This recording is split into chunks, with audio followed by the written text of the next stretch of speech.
YS Jaganmohan Reddy కల్తీ సారా వల్ల రాష్ట్రంలో ఎంతమంది పేద ప్రజలు బలైపోయారు, చనిపోయారో మనకు తెలిసిన విషయమే. ఇప్పుడు జగన్మోహన్ రెడ్డి సోదరులు వైఎస్ అనిల్ రెడ్డి, వైఎస్ సునీల్ రెడ్డి ఇద్దరు కలిసి ఆఫ్రికా దేశంలో రెడ్డిస్ గ్లోబల్ ఇండస్ట్రీస్ అనే ఒక సంస్థ స్థాపించి ఒక ఫ్యాక్టరీ ద్వారా చీప్ లిక్కర్ తయారు చేసి ఆఫ్రికా దేశంలో కొన్ని వేల కుటుంబాలు చనిపోవడానికి కారకులయ్యారంట.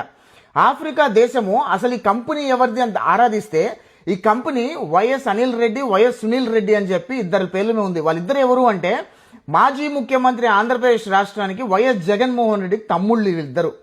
ఆంధ్రప్రదేశ్ రాష్ట్రంలో కల్తీ సారా తయారు చేసి జగన్మోహన్ రెడ్డి కొన్ని వేల కుటుంబాలను సర్వనాశనం చేసేసాడు.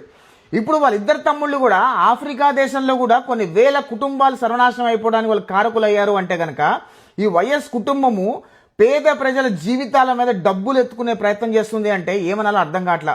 ప్రపంచ ఆరోగ్య సంస్థ వరల్డ్ హెల్త్ ఆర్గనైజేషన్ కూడా అసలు ఈ సంస్థ ఎవరిది అని చెప్పి ఆరాధిస్తే ఈ సంస్థ జగన్మోహన్ రెడ్డి, వైఎస్ జగన్మోహన్ రెడ్డి తమ్ముడు వైఎస్ అనిల్ రెడ్డి, వైఎస్ సునీల్ రెడ్డి అని తేల్చారు. ఇప్పుడు ఆఫ్రికా దేశము ఆ రెడ్డిస్ గ్లోబల్ ఇండస్ట్రీస్ అనే సంస్థను సీజ్ చేసి సునీల్ రెడ్డిని, అనిల్ రెడ్డిని అరెస్ట్ చేసే ప్రయత్నం చేసి వాళ్ళు పరారీలో ఉన్నారు. అంటే జగన్మోహన్ రెడ్డి అండ్ కో పేద ప్రజల రక్తం ముద్దల మీద ఏ రకంగా డబ్బులు సంపాదిస్తారంటానికి ఎన్నో నిదర్శనాలు ఉన్నాయి.